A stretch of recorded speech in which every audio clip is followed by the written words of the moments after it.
Kaixo eta ongi etorriak gaurko saiora. Gaurkoan, hor dago ekimenari buruz hitz egiteko Beñat Jusue etorriko da platora.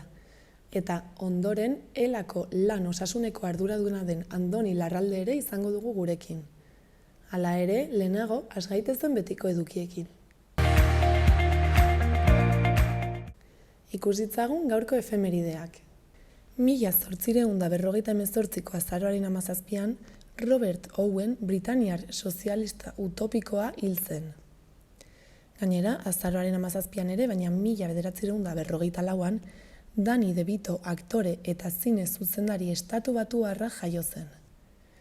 Urte bat beranduago, 1955an, Manuel Ugue idazle eta margolaria hil zen. Eta azkenik, gaurko egunez, baina 1989an, Enrique Urquijo musikaria eta Los Secretos bandako kidea hil zen. Goazen orain gaurko lerroburuekin.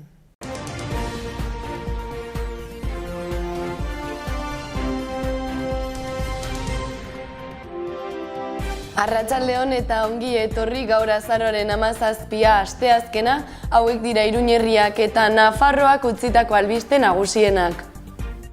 Nafarroko ikertzaileek pandemiari erantzuteko duten talentua, elkartasuna eta konpromisoa nabarmendu ditu lehendakariak. 100 persona baino gehiago parte hartu duten Nafarroko gobernuak suizidioa prebenitzeko antolatu dituen jardunaldietan. Foruzaingoak mugikortasun iraunkorraren aldeko apustua berretsi du emisiorik gabeko 17 ibilgailu berri erosiz. San Juan de la Cadena eskolako jantokiaren handitzea eta ikasgela berri bat estrenatuko ditu lehen hezkuntzako eraikinak zuen patiori eta portxari zati bat irabazita. Gobernuak kultura birgaitu kanpaina aurkeztu du kultura gozamena bultzatzeko eta bere eragilei laguntzeko. Gamina baino gehiago Play Pamplona jaialdira bertaratutakoek robot eta dron propioa fabrikatu eta martxan jarri edo errealitate virtualeko makinei esker bidaiatzen ahalko dute. Errepresio frankistari buruzko antzerki ziklo bat eta unitate didaktiko bat memoria duten eskolak 2021-2022 programaren berrikuntzak. Nafarroa hegoaldeko eta erdialdeko euskalgintzarako beste 235.000 euro bildu ditu herrigorak.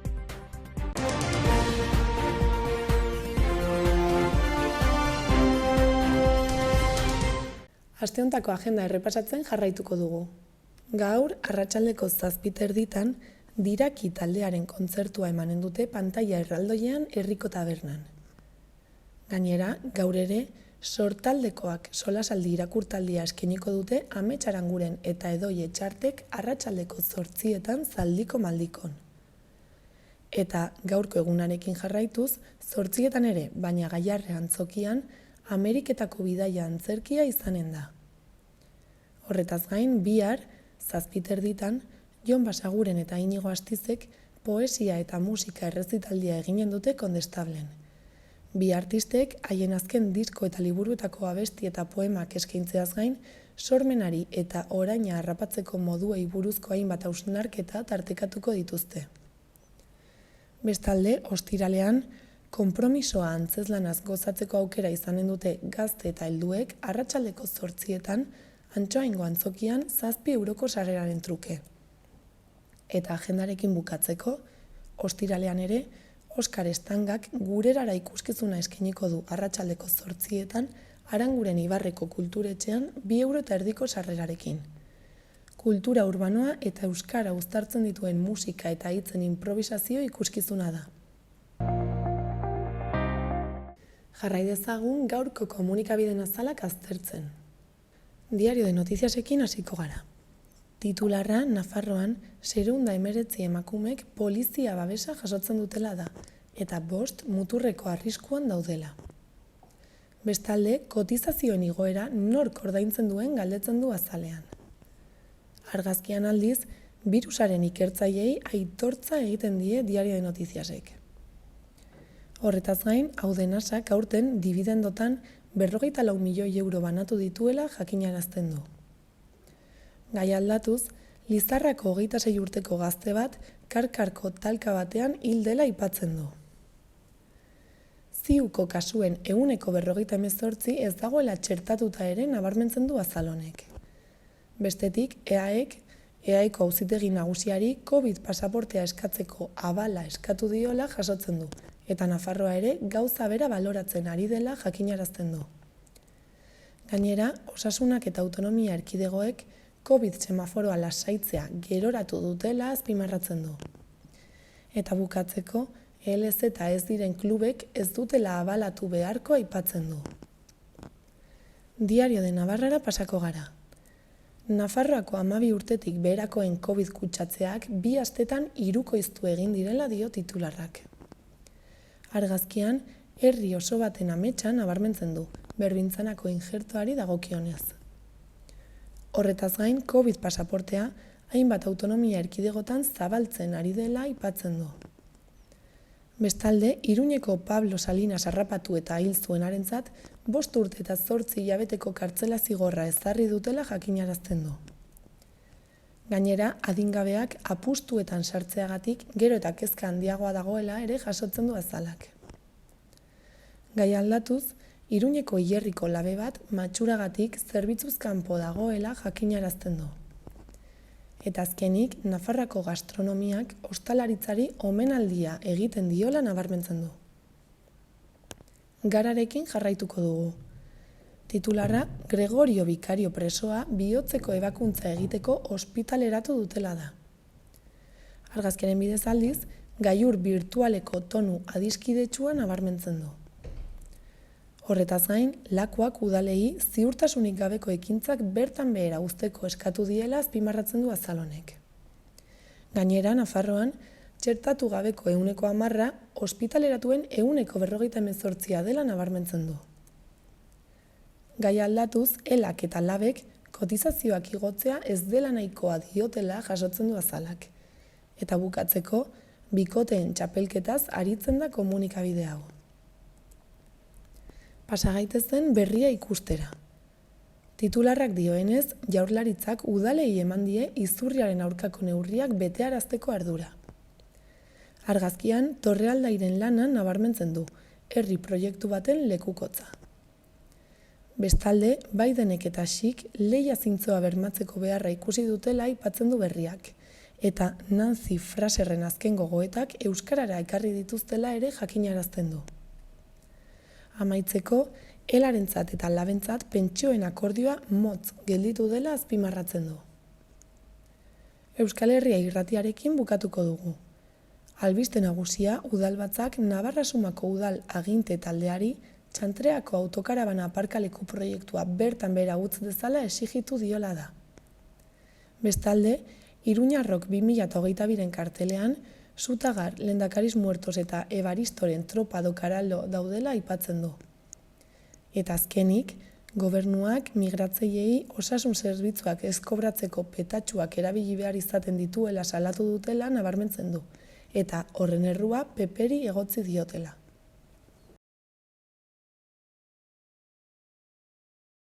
Joan gaitezen orain, gaurko eta biharko eguraldien iragarpenak ikustera. Gaur, zerua estalita egongo da ipar isurialdean.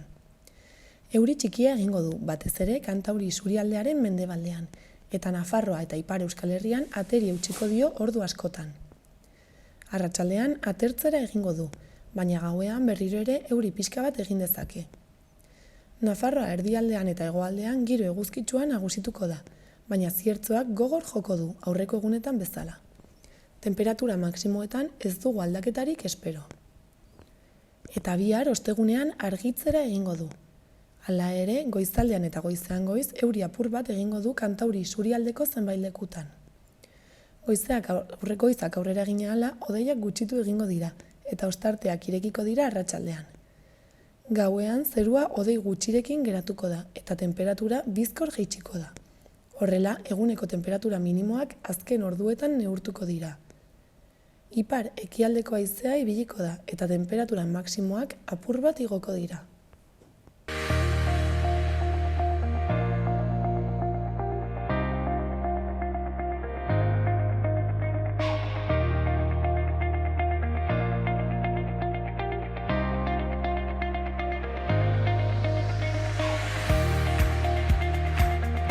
Orain, hor dago ekimenari buruz hitz egiteko Beñat Jusue etorri da, gure platora. Kaixo Beñat. Apa, egunon. Zer moduz? Ondo, gustora. Bueno, asteburu honetan aurkeztu duzu hor dago ekimena, Kortesen, eta, konta iguzu pixkat ez, zer da ekimen hau? Bai, hor dago da ekimen bat diozun moduan, Kortesen aurkeztu duguna badelako Nafarroaren azken edo lehenengo herria, depende nondik zatozen, eta bada ekimen bat euskararen aldekoa, baina ez bakarrik euskararen aldekoa modu huts batean, baizik eta euskararen aldekoa uste badakigulako eta argi dagoelako, euskara Nafarroan trataera ezberdina daukala, depende non jaio zaren eta non bizi zaren eta bar. Orduan hor dago planteatzen duena da, pixka bat ekimen honen bitartez, aski dela ja, nafar batzuen eskubideak ez errespetatzeari. Eta jo puntuan jartzen dugu nolabait zonifikazioaren legea, eta hori da pixka bat ekimena. Aparte, aldarrikatzen dugu eta horrela delako ere Nafarroko hizkuntz bat bezala. Orduan zailagoa da ulertzea nola Nafarroko hizkuntz bat hain nafarra beste kontu batzuk bezala, izan musa, izan Korteseko paloteadoa, izan pilota edo beste kontu batzuk bezala.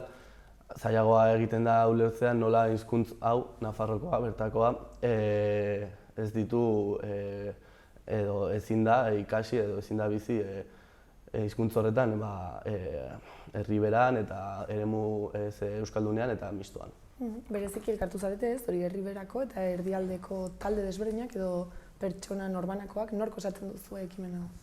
Bai, momentuz bildu gara bai zonalde horretakoak batez ere, egia da Iruñatik edo Iruñeko zonaldetik ere badagoela jende bat, baina batez ere da zonaldeko jendea bildu dena, eta hor gaude pixka bat antolatzen. Asmoa genuen aurkeztea, guk nahi dugu izatea nolabait txapel bat, ez zerbait antolatzen dena herri batean, baizik eta antolatzen dena herri guztietan, baina ez joaten dena herri batera esatera zer behar den, baizik eta eskaintzen dugu txapel bat, eta asmoa dugu jendea biltzeko txapel horren baitan. Izan Lodosakoa, izan Tuterakoa, Kortesekoa, izan Tafaiakoa. Eta egia da momentu honetan horko jendea dela osatzen duena talde egitasmo hau, baina helburua da ere geroz eta jende gehiago eta geroz eta leku gehiagotara heltzea. Guretzat garrantzitsua zen ere bertatik hastea dinamika hau, ze askotan euskararen aldeko gauza gehienak etortzen dira mundu euskaldunetik, nolabait esatearren edo euskaldunek egiten dute euskararen alde arrunt den moduan. Baina guretzat garrantzitsua zen pertsona zonifikazioaren legeak danifikatzen dituen pertsona horiek zentroan jartzea eta zonaldea ere zentroan jartzea. Eta hortik aurrera abiatzea dinamika egitasmo hau. Eta zein izango da zuen helburua? Gure helburua momentu honetan da geroz eta jende gehiago inplikatzea egitasmoan eta geroz eta jende gehiago batzea. Eta gure helburua, eta hori da helburua, zonifikazioarekin bukatzeko. Uste dugu 35 urte nahikoak direla horrelako politika baztertzaile batentzat. Eta helburua argia hori da. Geroz eta jende gehiago batu zonifikazioarekin bukatzeko eta eskubide linguistikoak bermatu ahal izateko Nafarroa osoan zehar. Eta nola bukatu daiteke zonifikazio horrekin, ez da, ez? Lan erresa izango? Bai, erreza ez da, eta ez dugu gauza handirik asmatu gu. Eta, batzuk pentsatuko dute, que flipaos estos, vienen ahora, 35 urte eta gero, como si no hubiésemos hecho nada. Besteok, baina hori gertatu daiteke edo zerrekin, asmatzen den edo sortzen den edo zer berrirekin. Gure kasuan uste dugu eta geroz eta jende gehiago egon, geroz eta errezagoa izan daitekeela. behar duguna da azken momentu batean parlamentuan edo lege bat aldatzea, eta hori da bozka baten bitartez, baina guk ez dugu arreta hor jartzen baizik eta kalean, behar dugu gizartea egotea zonifikazioaren aurka, eta gizartea posizionatzea euskararen alde, hori da behar duguna. Eta hori lortzen ez baldin badugu, gero bozkaketetan zer gertatzen den, ja ikusi asmatu dezakegu zer gertatuko den. Gizartea ez baldin badago, eta gizartea egonda ere zaila da. Orduan guk arreta kalean jartzen dugu, nahiz eta badakigun azken momentuko bozkaketa batean erabaki behar dela. Baina kalea guk sustatu nahi duguna. Eta nola nahi duzue heldu jendearen gana? Baduzuen zerbait antolatuta, ala pentsatu duzuen nola mugituko zareten, nola jardungo duzuen?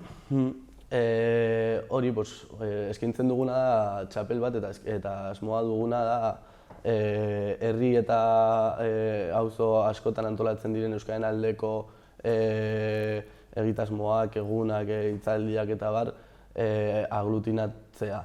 Eta denak norabide berdin batean jartzea. Hori da gure lehentasun bat. Ez hainbeste hor dago taldeak sortzea, ze horrek ez du zentzurik, ze talde horiek existitzen dira, baizik eta horiek batzea eta norabide batean denak jartzea oinez egiten. Hori da eskaintzen duguna, baina hortik aurrera uste dugu lortzen baldin badugu batzea herri eta leku ezberdinetan egiten ari diren kontuak pausu kualitatiboak eman ahal ditugula antolaketa horretan, ezakite martxa erraldoiak edo dena dela, edo gazterketak, edo zerbait sortzaileagoa orain bururatzen ez zaidana. Baina asmoa hori da, herri ezberdinetako jendea batzea eta ekimen handiagoak, masiboagoak, politagoak, ikusgarriagoak antolatu ahal izatea. Gero bakoitza bere herrian antolatuta horrek baditu nolabait muga batzuk. Eta gaur egun euskarazko edo euskara sustatzeko jarduera asko egiten dira eremu hontan? Hor dagotik ez, orain hasi garelako. Baina orokorrean esan nahi dut? Baina bai, Tuteran adibidez ni hango naizela, beti egon da gaztemundutik euskara eguna antolatzeko helburua eta beti antolatu da. Orain badago euskararen aldeko plataforma bat, Lodosa, Sartaguda eremu horretan badago ere talde bat, Irunberrin ere badakite asmoak ere badaudela, Lizarran leku askotan dago eta gero ezin ahaztu agerraldia eta herrigorak egiten duten lan guztia zonalde honetan. Badaukala beste norabide bat eta badaukala beste funtzio bat. Baina ere badute kriston euskara da bere gai zentrala eta euskara lantzen dute eta horiek egitasmoak egiten dituzten mota guztietakoak herri guztietan. Gure asmoa da pixka bate bazterrak nahastea eta jende hori ez ustea egiten ari duena, baizik eta honetan ere inplikatzea. Orduan, geroz euskararen presentzia handitzen ari dela esango zenuke, ala? Bai. Nik uste argi eta garbi handitzen ari dela eta batez ere normalizatzen ari dela presentzia hori. Igual presentzia ez da esponentzialki igo, baina euskarak duen harrera zonaldean nik uste bai aldatu dela bastante. Eta gero ere, egin ditzakegu hor dago, egin dezakegu herri gora, egin dezakegu agerraldiak egiten dituen ezakite 1000 kontu horiek, egin dezakegu euskararen aldeko plataformatik 1000 kontu. Baina hau da herritarrek nahi dutelako eta herritarren indarretik ateratzen den zerbait. Ez dago bermatuta hau 200 urtez mantenduko dugunik eta honen gainean egongo denik beti pisua. Hau da zerbait inusuala. Orduan legeak eta instituzioek bermatu arte euskara mantentzen dela herrian eta herritarretan eta eskubide horiek bermatzen direla, hau izango du kaduzitate dataren bat. Eta hor jartzen dugu guk pixka bat enfokea. Edo aldatzen dira legeak eta herritarrak horretarako beharrezkoak dira, edo igual hemendik 200 urtetara jendea nekatzen denean eta espero ezetz, ze lege aldatuta ere gauza asko daude egiteko, igual desagertzen da euskera zonalde honetatik edo beste batzutatik. Orduan premia dago, ez? Halako gauzak egiteko eta aldatzeko lege horiek. Bai, argi eta garbi. Hori, 35. urte horrena uste dut dela abenduaren 15ean, okertzen ez baldin banaiz. Eta 35 urte eskubideak zapaltzen edo ez bermatzen behintzat urte asko dira ja. Eta azkenean da eskubide kontua, ez da guk nahi dugunik, nahi bai, baina ez dugu inor behartuko euskeraz bizitzera eta ikastera. Osea, asmoa da, han nahi eta bizi nahi duenak aukera izatea, da aukera kontu bat eta hori da guretzat premia daukana, aukera horiek behintzat egotea. Eta hor dago bereziki ze osatzen duzue, pertsona gazteek ala denetariko dago? Denetarik. Nahi genuen pixka bat eragileetatik dagoen zerbait, nahiz eta izan bere horretan igual izan zitekeen eragile bat, baina nahi genuen norbanakoak osatzea. Eta norbanakoek osatzen dugu momentu honetan, nahiz eta egon jende bat dagoena igual beste eragile batzuetan. Baina hau ez da plataforma bat eragileena edo koordinazio espazio bat eragileena, baizik eta egitasmo propio bat norbanakoek osatuta. Eta gero da intergenerazionala, osea, edo nor sartu daiteke. Eta nola antolatzen zarete, ez? Adibidez, erabakiak hartzerako orduan nola egingo duzue? Erabaki gutxi hartu ditugu, orain arte. Eta hori da ikusi behar duguna, gure nahia da espazio hau zabaltzea eta ahalik eta jende gehien hartzea bere espazio bezala. Eta geroz eta jende gehiago antolatzea. Orduan hemendik gutxira eskiniko dugu aukera hori jendea antolatu dadin.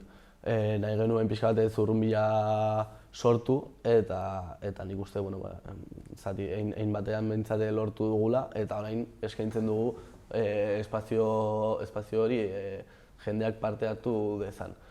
Orduan momentu hauetan ez, nahi duzuena da jende gehiago bildu, ez? Bai. Eta imaginatzen dut momentuz ez duzuela izango jarduera konkreturik edo programatuta oraindik. Ez, oraindik ez.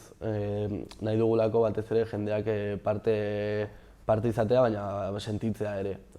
Orduan guk ez dugu agenda bat markatuta, badugu logika eta zerumuga bat, baina ez daukagu abenduaren 15ean egingo dugu hau eta abenduaren igual egiten dugu ezakite, baina ez daukagu jarrita. Jendeak hori parte hartzeko erabakietan eta sentitzeko egitasmo hau berea bezala. Eta jendeak nola jo dezakezuen gana? Bai, hor Kortesen bota genuen, baina Kortesen geundenentzat bota genuen. Hor da sare sozialetatik edo korreotik edo ezagutzekotan hor dagotik dabilen norbait hor berari galdetuz, baina batez ere sare sozialetatik eta korreotik galdetu alda eta parte hartu daiteke. Eta nori egiten diezu dei bereziki? Momentu honetan, esan dut edatu nahi dugula, baina momentu honetan egiten diogu dei batez ere zonaldekoei. Eta egiten diet, nik personalki, baina hor dagok ere egiten die dei parte hartzeko herrietan eta parte hartzeko hori maila horretan antolatuta dauden egitasmoetan. Gero hor dago, saiatuko da guzti horiek batzen. Baina gero tutelan Euskararen aldeko plataforma hiltzen baldin bada edo Lodo Santalde hau edo ezakite non bestea, hor dago gauza gutxi ditu egiteko. Osea, guk behar duguna da bai edo bai maila lokalean antolatuta egotea Euskararen aldeko jarrera bat.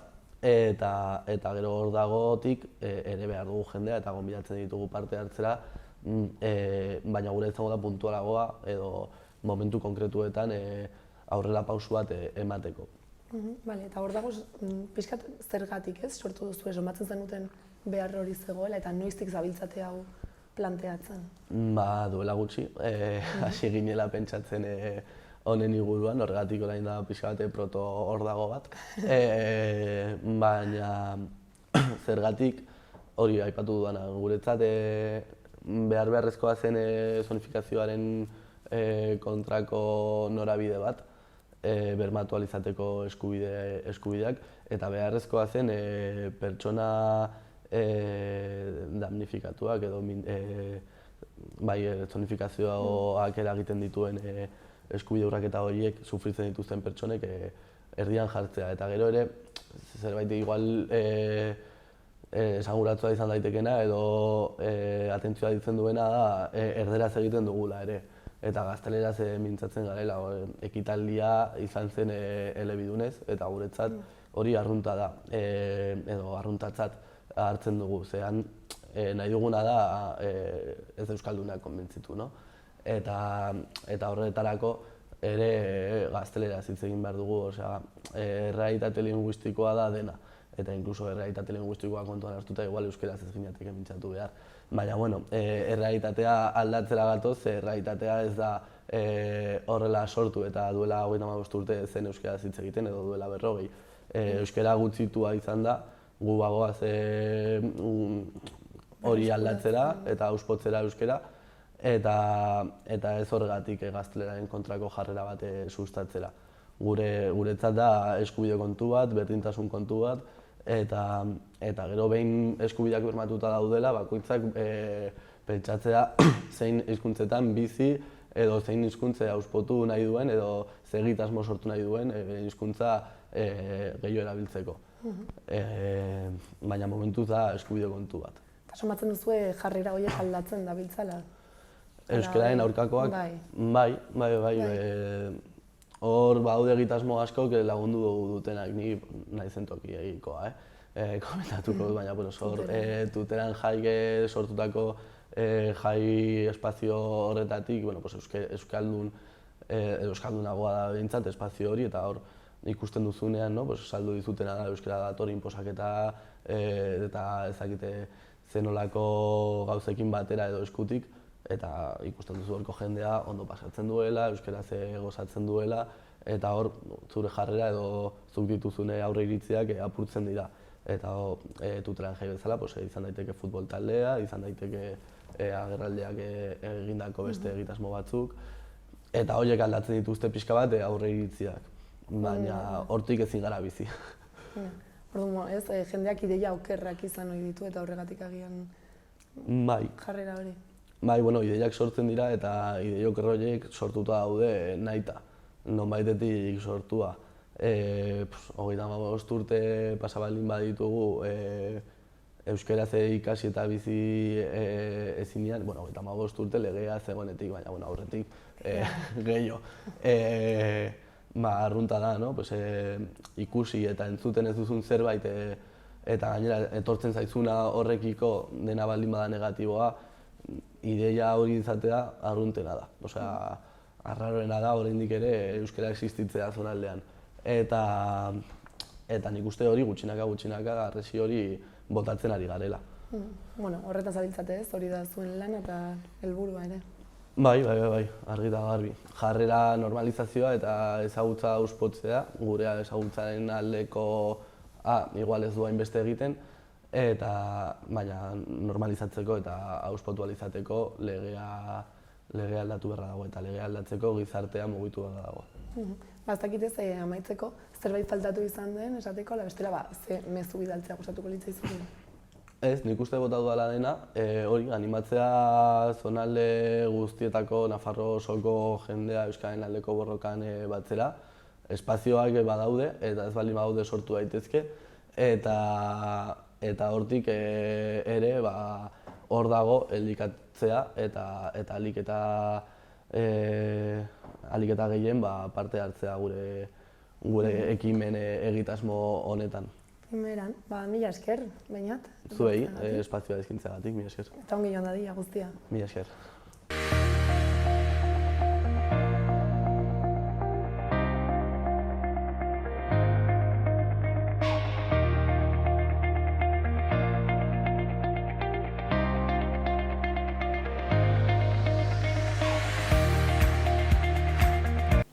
Udalerrietako albistetara pasako gara. Eguesibarreko udaletik aurtengo ekintzen programazioa aurkeztu dute azaroaren 25 emakumeen aurkako indarkeria ezabatzeko nazioarteko eguna ospatzeko. Eguesibarko genero indarkeriaren aurkako lehenengo erakusketa izanen da, elkarrekin beldurraren aurrean.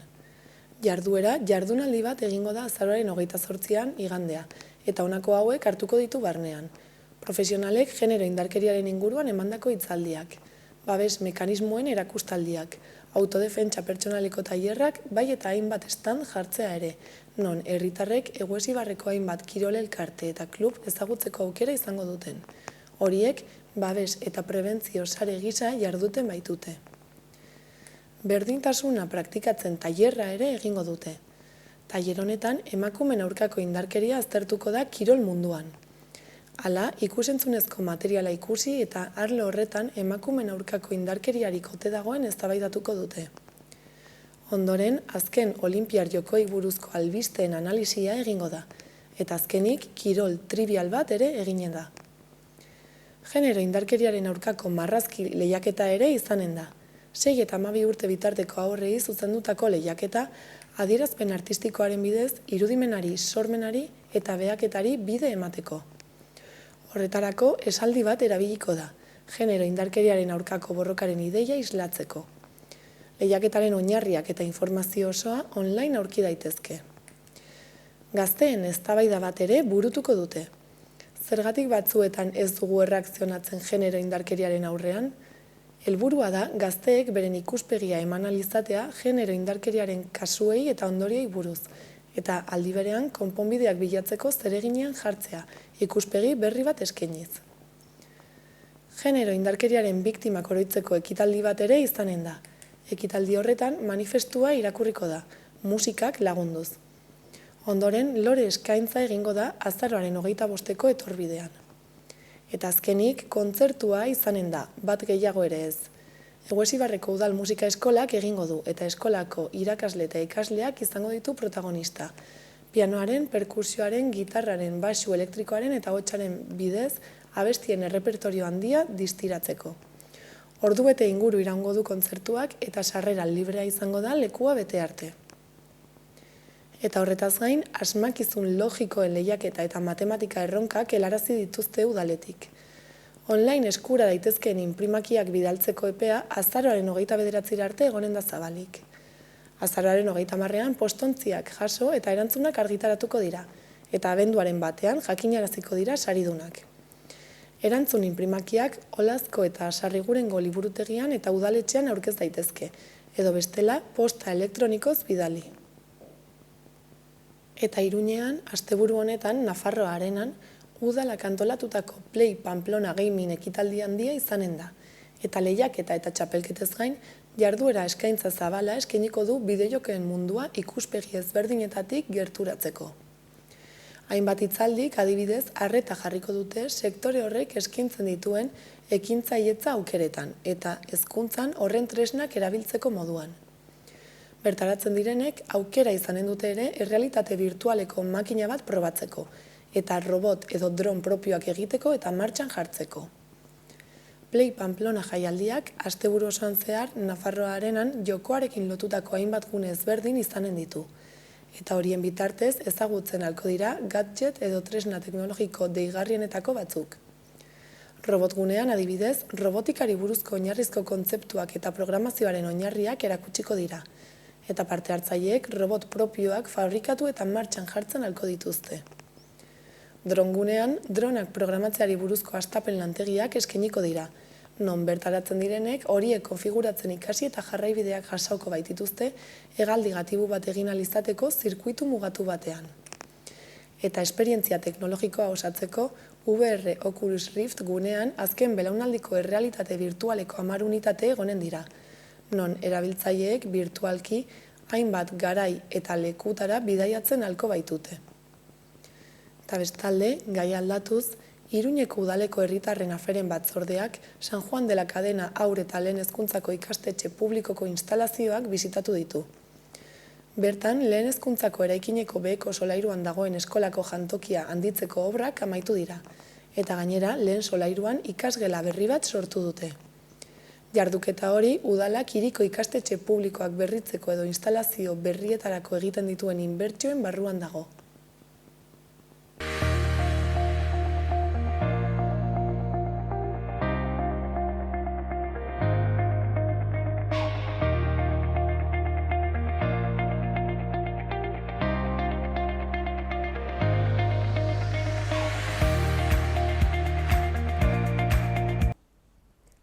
Gaurkoan Andoni Larralde etorri da gure platora, bera elako lan osasunaren arduraduna da. Kaixo, Andoni? Kaixo, Maite. Zomo duz? Ongi, ongi. Ongi? Bai. Bueno, aste honetan prentsaurreko bat, ez? Eskaini duzu, elatik. Pixka eta amiantoaren inguruan, ez? Eta zaldi guzu kontatu, bueno, zer egin zenuten, ez? Bai, bueno, astelehenean prentsaurreko bat eman genuen pixka eta azaltzeko sindikatuan amiantoarekin lotuta eramaten ari garen kasuak. Bertan egon duzen ere Fagor Ederlan Tafaiako langiloi baten, edo hildako langiloi baten semea. Eta, bueno, hortaz gain, Fagorren baditugu hainbat kasu, zehazki 3 kasu zerbitzu juridikoak eramaten ari direnak. Badaude baita hainbat kasu, 4 kasu zehazki Altsasuko zunzundegin berriki agertu direnak, eta pixkat horren bueltan gure planteamenduak eta gure aldarrikapenak azaleratu genitu, bai. Bale, eta zeintzuk dira aldarrikapen horiek? Bueno, lehenik eta behin pixkat biktimen harira, ze azkenean hau pandemia handi bat da, amiantoaren gaitzek sortzen dutena. Hor salatzen genuen nolabait biktimen babesgabetasuna, ze azkenean gaixotasun hauek ez dira aitortzen, eta askotan epaitegitara jo behar izaten da, eta prozesua bukatzen direnean, aipatu genuen kasuan bezala, prozesua bukatu zen ja behin langile hoia gaitzarekin hil ondoren, ez? Eta horre salatu genuen lehenik eta behin nola enpresek behin eta berriro luzatzen dituzten prozedura hauek, eta zehazki hildako langile honen semeak argi eta garbi azaltzen zuen nola 4 alditan enpresak ez zuen aitortu nahi izan bere aita amiantoarekin eta segurtasun neurririk gabe aritu zela. Eta azkenean onartu behar izan zuen beste aukerarik ez zuenean, baina ordurako aita hilda zegoen eta ez zuen ezagutu guzti horren bukaera. Orduan prozesua ez, asko luzatzen dutela enpresek, ez, kasu honetan? Bai, kontutan eduki behar da, Nafarroan oro har 3.000 pertsona inguru badira amiantoaren eraginpean lan egindakoak, eta egia da, hauei halako osasun zaintza bat egiten zaiela, gehienak pensionistak dira, eta orduan osasun bideak egiten dielako kontrol bat, baina oro har gaitz hauek azaltzen direnean ez dira lan gaixotasun gisa aitortzen. Orduan lehen borroka izaten da nolabait hori aitortzea, eta horren ondoren etortzen da pixkat enpresen ardura edo aitortzea bilatzea. Hau da, garai hartan nola egin zuten lan, nola egiten zuten lan inolako segurtasun neurririk gabe. Enpresek jakin bazekiten, 1920tik amiantoa kantzerigenoa zela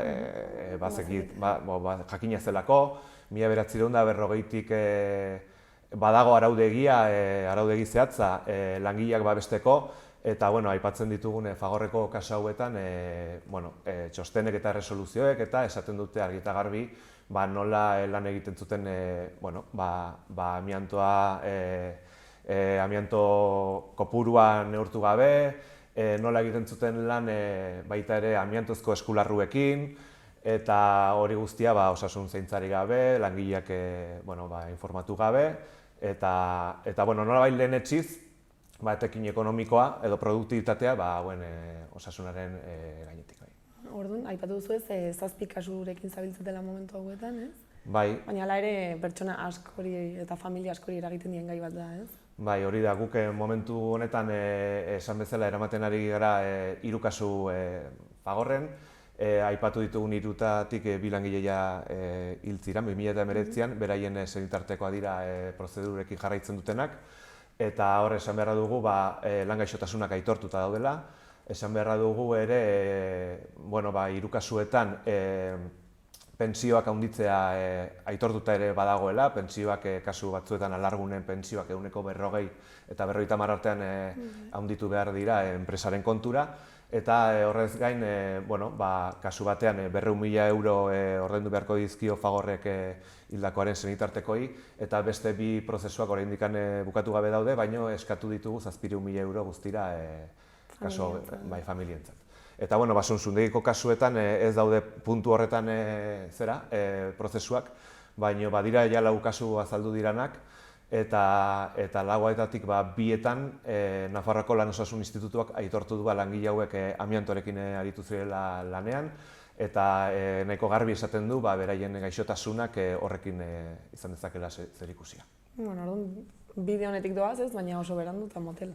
Hori da, eta ikusiko dugu gehiemat azken kasu hauek zenbat luzatzen diren eta noraino eramaten gaituzten. Eta gainera, bestelako eskakizunak ez, ere egin zen dituzten, bereziki Nafar gobernuari? Bai, egin genizkion, ze hor, kasu hauetan enpresak oraindik esan bezala gaur egun lanean ari dira, baina kasu askotan ez da horrela, ezta? Eta hor, dela ja urte batzuk, 5 urte, ekimen batzuk izan du ziren biktima guzti hauen aldeko funts bat edo sortzeko, izan dezaten nolabaiteko indemnizazioak eskuratzeko bidea. 5 urte ondoren gobernu zentrala oraindik ere astero ari da luzatzen funts hau sortzea. Orain aurrekontuen eztabaidan ere hainbat emendakin egon dira hori sortzeko, baino gobernuak esan duen bakarra da negoziatzeko prest dagoela. Orduan guk lehenik eta behin Nafarroko gobernuari esaten dioguna da ezin dugula gehiago itxaron. Denbora guzti honetan, 2017tik hona, Hego Euskal Herrian 700 pertsona hil dira amiantoaren ondorioz, eta uste dugu badugula garaian Nafarroan bertan halako konpentsazio funts edo neurriak hartzeko. Eta nolabaiteko erantzunik edo jaso duzu Nafar gobernuaren? Ez, momentuan ez dago erantzunik. Hortaz gain ikusi behar da, esan bezala 3.000 pertsona direla Nafarroan amiantoarekin aritutakoak, 2.000 dira pensionistak, baina beste falta direnak edo oraindik lanean ari dira eta behar bezalako osasunaren kontrolik gabe. Eta hor esan behar da, azkenako hamarkadan Nafarroan 11 minbizi kasu aitortu direla bakarrik lanarekin lotuta, naiz eta jakin eta guztio dakigun askoz gehiago direla. Orduan hor bai eskatzen dugu alde batetik nolabait gizarte segurantzako eskumen guztiek Nafarroarako berreskuratzera, eta hor oso kritiko gara PSN-erekin kasu honetan, bere garaian lan ikuskaritzaren transferentziaren kontra azaldu zelako. Eta batez ere, eta oso deigarria da, 2019an Nafarroan onartu zela amianto guztiak kentzeko plan bat. Badukagu Nafarroan luze zabalean badaude 600 milioi metro kuadro eta 500 kilometro amianto, eta planteatzen zana zen 12 urtetan hori dena kentzea, 240.000 euroko koste bat izango zuena, eta ikusten duguna da, datorren urteko aurrekontu proiektuan bakarrik 50.000 euro bideratzen direla amiantoak kentzera. Orduan horrek erakusten du, beti esan dugun bezala, planak ez badira baliabideekin hornitzen, azkenean paperean gelditzen direla. Horregatik espreski gobernuari esaten genion, bera postua da lan osasunean elkarrizketa soziala bultzatzea. Horre urtetan ikusi dugu hori ez eraginkorra dela, eta eskatzen diogu hortara bideratzen dituen baliabideak kasu honetan politika errealetara eta berbideratzea amiantoak kentzeko plan hau behintzat martxan jartzera. Eta zer suposatzen du plan hau martxan ez jartzeak? Suposatzen du, esan bezala, hainbesteko tonelada pila amianto egonda, eta Europatik esaten ari dira, epe bat jartzen ari dira amiantoak kentzeko, azkenean martxa honetan bideratzen badira hain errekurtso urriak, beste 600 urtez amiantoa egongo da Nafarroan. Eta guk uste dugu badela garaia horrekin martxan hartzeko, eta ikusiko dugu ere nola egiten den, nor egiten den horren kargu, eta ze baldintzetan ere kentzen den amianto guzti hori. Eta hori noren ardura izango litzateke? Guk horre esaten dugu, Nafarroan badira 3.000 pertsona amiantoarekin aritutakoak hainbat urtetan zehar, baina ez dakigu zehazki zein enpresatan aritu diren. Eta orduan Lan Osasun Institutuak uste dugu informazio hori edukita, publiko egin beharko lukeela eta argitara eman behar duela. Eta horrik ikusi ahalko dugu ere, nork eduki dezaken ardura edo nork jarri beharko lituzken baliabideak amianto guzti hori kentzea. Egia da, amianto guzti horren gehiena eremu industrialean dagoela, beste zati handi bat, bueno, ez dakit partikularretan, baina eremu agropekuarioan edo, eta gero askoz gehiago egon daiteke identifikatu gabe. Baina, bueno, segurazki prozesu oso luzea izango da, oso kostu handia suposatzen duena, baina ikusten duguna da eta salatzen duguna ez dagoela borondaterik hori abian jartzeko. Eta hori arriskutsua izan daiteke? Bai, amiantoa oso arriskutsua da, gaitz ugari sortzen ditu hauetatik asko kantzerigenoak dira. Aipatu ditugun bi enpresa hauetan adibidez, Fagorren aurretik Victorio Luzuriaga enpresa zen, eta hor fundizio bat izan da, temperatura altuetan eta labeetan eta altzairua urtutzen egiten duten lan, eta horko amiantoak daukana da isolatzeko oso ahalmena handia, eta orduan hango labeetan eta erabiltzen zen horretarako. Eta orduan oso arriskutsua da arnasten denean, errebestimentu horiek edo hausten zituztenean, inongo babesi gabe eta erabat hori arnasten ari ziren. Eta kasu Esunzundegiko kasuan adibidez, gure kidoi batek ere esaten zigun nola horre trenen bagoiak edo konpontzen zituzten garai batean, eta nola Renfeko makinista batzuek abisua eman zieten amiantoa zeukatela bagon horiek, eta hauek egiten zutena zen txapa horiek zulatu, erreparatu eta kasu hortan amianto urdina zen, hori guztia arnasten zuten, eta gainera bazuten alako berogailu sistema bat non planta guztian zehar zabaldu egiten zen. Orduan, hori dira hemen eman diren egoerak, eta espero dugu hemendik aurrera ere horiek guztiak zuzentzea. Eta zuek zuen partetik bazabiltzate prozedura judizial horiekin eta orain noren txanda dela uste duzuen, nork eman barko luke hurrengo pausoa? Guk eskatzen duguna da, esan bezala, enpresei deialdi zuzen egiten diogu. Hau da, aitortu dezatela amiantorekin aritu direla lanean, aitortu dezatela gainera, kasu askotan, segurtasun neurririk gabe aritu direla, eta horrela ez dugu luzatuko prozedura hauek. Eta gero, esan bezala, administrazioari. Hor gobernuak dauka, Nafarroko gobernuak dauka ekimenak aurrera eramateko bidea, eta ez dakit, pandemia honetan, koronavirusaren pandemia honetan ikusi da ere baliabide urritasuna, osasun bidean, lan osasun institutuan, oraindik ere ikusi behar da bertako langileak nola dauden, bertako plantilla oso urria da, eta baliabideak handitu behar dira, eta esan bezala amiantoak kentzeko plan hori martxan jarri. Eta kontatu duzu ez, prentsaurreko horretan biktima baten semea, uste dut esan duzula ez, egon zela, imaginatzen dut, prozesu hain luzea izateak horrek askoz gogorragoa egingo duela guztia ez, familientzat ere. Bai, hori da, berak horre esaten zuen ez, bera prentsaurrekora etorri izan bere aitaren txapelarekin, nolabait bere testigantza edo erreleboa emateko. Eta berak esan bezala garbi aitortzen zuen. Ni gogoratzen naiz nola egon ginen bere aitarekin bilduta, eta nola esaten zigun gaitza antzeman ziotela, nola egiten zuten lan amiantoarekin, eta horra hasi ginen pixkat lan ikuskaritzari, lan osasun institutuari txostenak eskatuz, eta hortik aurrera aipatu ditugun prozedurak eta beste kasuak ere bai. Eta esan bezala horrek hilabeteak pasatzen dira hasieran, urtea gero, eta bide horretan 2017-18 hasi baldin ginen kasu hauekin, handik urte betera, 3 hauetatik 2 minbizia jota hil ziren bai. Eta orduan, familientzat, haiek nola sentitzen dira? Bai, oso kritikoak ziren enpresaren jarrerarekin zentzu hortan. Azkenean egiten dena da berbiktimizatu edo, ez?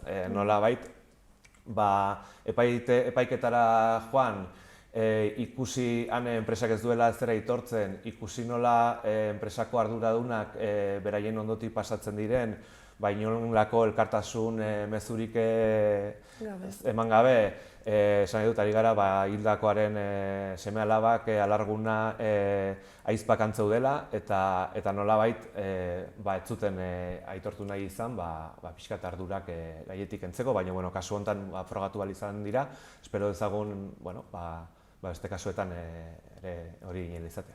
Pixka eta ahaztuak bezala sentitzen dira agian edo baztertuak. Bai, isildua da. Hau da, amiantoaren gaitza isildua da, tarteka ateratzen da. Orain ere funtsaren sorrerarekin edo ez, Nafarroko elkarteak eta estatu mailakoak nolabait egin dute halako ekimen bat, esan ez garaia dela funts hori martxan jartzeko, baina argi dago beste interes batzuk kontrakoak direla, gaitzak izkutatzea eta ardurarik ez hartzea. Baina inbeste pertsonari eragiten dien zerbait ezin da errez ahaztu, ez? Ez, eta gu horretan ari gara, eta guk eskertzen diegu espreski gainera senitarteko hauei nolabait beraien testigantza hain gogorra izanik argitara emateko prest egotea, eta zentzu hortan nolabait deia egin dezakegula hori egoera honetan ikusten den edo zeini, edo beraien familiei bide hau hastea, borrokatzeko bide hau hastea, jakinda izango dela borroka luzea, egoera aldatu ezean. Zehazki egun hauetan hurbildu zaigu jende gehiago, beste leku batzuetako, beste enpresa batzuetatik esanez, bere garaian aritu zirela amiantoarekin, mozten eta arnasten zera hori, eta medikuek antzeman diotela halako gaitzen bat, eta ikusiko dugu, gure lana uste dut hori izan behar dela pixkat ere azaleratzea eta biktima guzti hauen eskubideak defendatzea, eta hortan segituko dugu, eta aldi berean animatu jendeak hori egin dezala. Ikusgarritasuna, ez? Ematea ere oso garrantzitsua da kasu honetan. Bai, hori da, eta gehien bat ikusita, hainbat eragile, enpresatik hasita, mutua patronalekin jarraituz, Nafarroko gobernua berak ez du behar bezain ekimen egiten, orduan ikusita interes orokor bat badagola, gaitza edo arazo hau izkutatzeko. Orduan gizarteak kontra egin beharko luke, ez? Bai, gu bultzatzen ari gara ere enpresetan, enpresa zehatzetan, langileak antolatzea, eta nolabait oraindik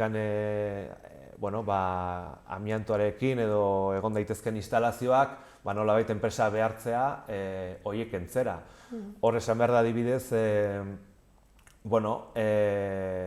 amiantoa gehiena jarri zela, nik uste dute 60-70 hamarkada hortan, kasu hauetan ere, hortik hasi eta 20 urtetan zehar langile hauek amiantoarekin ibili dira. Egia da, 2000 urtean debekatu, edo 2002 debekatu eta nolabait erabiltzeari utzi ziola, baina instalatutako guztia hor dago.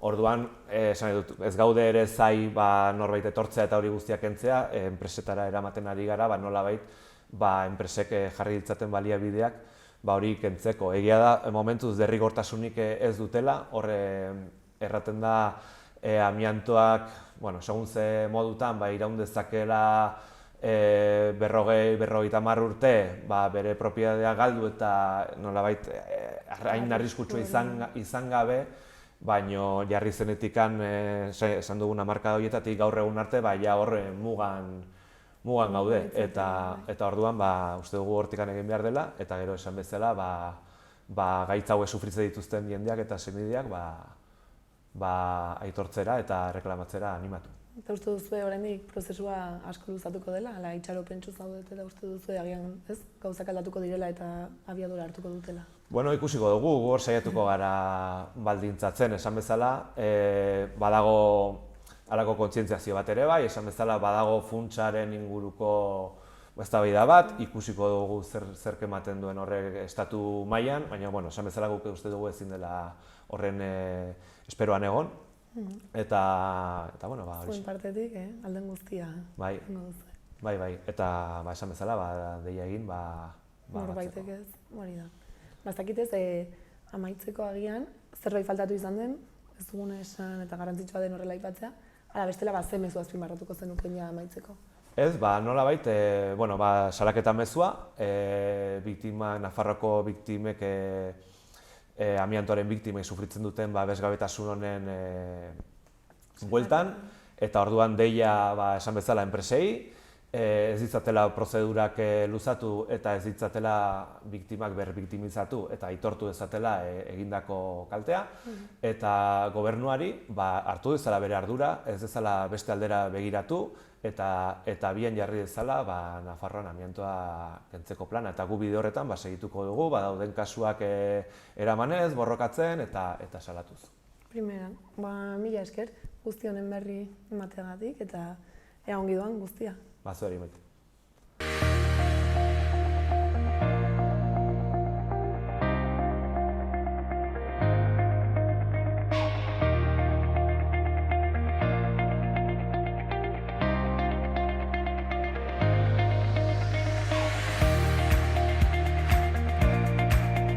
Beno gaurkoz, hau izan da guztia. Mila esker horregoteagatik eta bihar arte. Gobierno de Navarra. Nafarroako gobernua.